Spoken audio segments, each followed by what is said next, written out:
El Papa León parece decidido a dar por terminada la primera fase inicial de su pontificado y empezar a tomar ya grandes decisiones.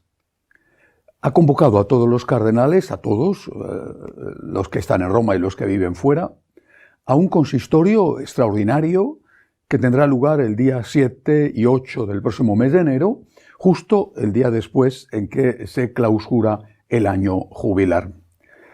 Les ha convocado para escucharles. Ese es un ejercicio auténtico de sinodalidad, la escucha. No ha convocado a un selecto grupo de consultores, sino a todos.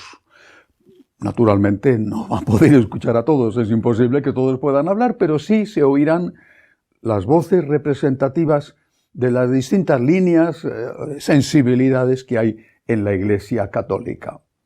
Les ha pedido que en este tiempo se preparen leyendo dos documentos del Papa Francisco, Predicate Evangelium, que fue la constitución apostólica con la cual el Papa hizo la reforma de la curia, y la Evangelii Gaudium, que es la exhortación apostólica dedicada a la evangelización. Bueno, estos dos documentos, que son del Papa Francisco, van a ser como una especie de instrumentum laboris, es decir, ese material inicial con el que se comienzan los sínodos y que marca el sínodo, pero que después queda transformado a veces completamente en función de las aportaciones de unos y de otros. Tres grandes temas figuran, al menos que se sepa, en esta reunión extraordinaria, en este consistorio. El primero de esos temas, no lo digo en orden de importancia, primero de esos temas es la relación entre la Curia Vaticana y las conferencias episcopales y los obispos de cada país. Segundo de esos temas, que van a ocurrir con la celebración de la misa según el rito tradicional. Y tercero, posiblemente el más delicado y seguramente el más conflictivo, cuáles son los alcances de la sinodalidad, hasta dónde se puede llegar. Tengo la impresión de que sobre el primer tema no va a haber ningún problema, sobre el tema de la liturgia tradicional, mi impresión es que se llegará a un acuerdo sin que eso suponga derogar tradiciones custodes del Papa Francisco, pero de alguna manera dando un respiro a los que sí quieren seguir celebrando la misa tradicional. El debate se va a plantear en torno a la sinodalidad. La sinodalidad entendida como escucha no presenta ningún problema y nadie tiene la más mínima objeción sobre esto. El problema está en la sinodalidad entendida como participación de todos en el gobierno de la Iglesia. El Concilio Vaticano II fue clarísimo al respecto. Estableció, ligado al sacramento del orden, que en su máxima categoría tienen los obispos, estableció lo que llamamos los munera o los munus, es decir, las misiones, los servicios que tienen que ofrecer a la comunidad los ministros ordenados. El servicio de enseñar, por ejemplo, las homilías, el servicio de santificar, la celebración de los sacramentos, pero también el servicio de gobernar, que es esencial, lo mismo que los otros dos, para la buena marcha de la Iglesia y para que la Iglesia pueda llevar a cabo su misión. Pues bien, esto que toda la tradición y el Concilio Vaticano II ha dejado claro, en los últimos años ha sido muy cuestionado. Una corriente interna, incluso dentro del derecho canónico, sostiene que ese servicio de gobierno no está ligado necesariamente al sacramento del orden, sino que depende de a quién el Papa se lo quiera confiar. Y por lo tanto, el Papa podría confiar una misión de gobierno en la Iglesia a un laico. Bueno, no a un sacerdote, sino a un laico. Esto es lo que está creando problemas. Ya en el año 1970, el entonces joven teólogo Joseph Ratzinger escribió un libro que fue, de alguna manera, el inicio de su separación de aquella corriente liberal en la que él había participado y que había dado una orientación importante al Concilio Vaticano II. Cuando vio lo que estaba pasando después del concilio, Joseph Ratzinger empezó a separarse de esa corriente liberal y publicó un libro, repito, en 1970, ha pasado ya mucho tiempo, muy poco después de acabar el concilio, que se titula Democracia en la Iglesia, posibilidades y límites. ¿Hasta dónde se puede llegar con la democratización de la Iglesia? Esta es la cuestión que se debate en el entorno de la sinodalidad, no la escucha, sino las votaciones. En un consejo episcopal, en un consejo pastoral en una parroquia, un consejo económico en una parroquia, donde hay laicos y está el obispo o están los sacerdotes, ¿vale lo mismo el voto del laico que el voto del sacerdote? El sacerdote es uno más que tendrá que aceptar lo que la mayoría vote, y no solamente en cuestiones litúrgicas, sino, por ejemplo, en el control de las homilías. Usted, padre, no va a poder predicar lo que usted considere, sino lo que nosotros, como consejo, decidamos que usted tiene que predicar. ¿En qué situación va a quedar la Iglesia y van a quedar los sacerdotes? Repito, este es el gran debate, la democratización en la Iglesia. Y aunque en el elenco de los 3 temas que se van a tratar no aparece la cuestión alemana, a nadie le cabe duda de que se está hablando no solo de Alemania, pero especialmente de Alemania. Los estatutos de ese nuevo organismo sinodal no se llamará ya consejo, sino que se llamará conferencia. Bueno, un organismo sinodal en el cual habrá 2 laicos por cada obispo presente. Y todos tendrán el mismo voto, el mismo derecho a votar. Por lo tanto, si el obispo dice, aparte que no todos los obispos están de acuerdo, pero en el caso incluso de que todos los obispos que estuvieran de acuerdo en decir esto no se puede aprobar, si la mayoría, hay 2-1 de laicos, decide que se aprueban, entonces que eso se va a aprobar y los obispos tendrán que hacerlo. Es un problema gravísimo. Un destacado escritor, George Weigel, es conocido sobre todo por su estrecha relación con San Juan Pablo II, un magnífico libro donde le presenta como el Papa de la Esperanza, y por también su cercana relación a Benedicto XVI. Acaba de publicar, o por lo menos yo lo he leído esta semana, un interesantísimo artículo donde habla dice, la Iglesia alemana al borde del precipicio. Y en ese artículo, Weigel termina diciendo lo siguiente: la desastrosa situación alemana no puede quedar sin respuesta por parte de Roma indefinidamente. Son muchos los que dicen así ya no se puede continuar. Y el temor es que se llegue a una especie de compromiso político en el cual tú cedes un poquito y yo cedo otro poquito. Pero si en esas concesiones se cede en algo que es esencial, esto, lo comentaba la semana pasada, esto puede convertir al Vaticano en un cómplice de la corrupción, es decir, del desmantelamiento de la Iglesia, porque es ingenuo pensar que lo que se haga en Alemania no va a tener influencia en el resto del mundo, más pronto o más tarde. Así que tenemos por delante un consistorio muy interesante y que veremos lo que da de sí. Es excelente que el Papa reúna a todos los cardenales para escucharles.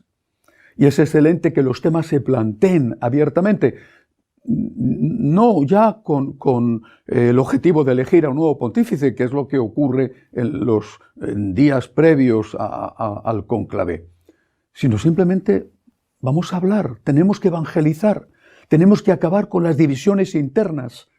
¿Qué vamos a hacer con estos problemas, estos 3 que he mencionado y con otros que quizá aparezcan? Otro tema importante esta semana ha hecho referencia a un nombramiento. No es un nombramiento cualquiera, es el nombramiento del nuevo arzobispo de Nueva York, Donald Hicks. Hasta ahora era obispo de Joliet, una diócesis en las afueras, en la periferia de Chicago. Hicks ha sido vicario general y obispo auxiliar del cardenal Cupic, apoyado por el cardenal Cupic, por lo tanto. Y con esa etiqueta de un hombre de Cupic está siendo presentado a los medios. Es un hombre de Cupic que va a ocupar la principal, o si no la más numerosa, que es Los Ángeles, la principal desde el punto de vista de influencia, sede episcopal de Estados Unidos, que es Nueva York, y que además es muy probablemente un futuro cardenal. El nombramiento de Hicks, por lo tanto, nos está indicando cuál es el perfil del obispo y del cardenal que quiere el Papa León. ¿Cuál es su biografía?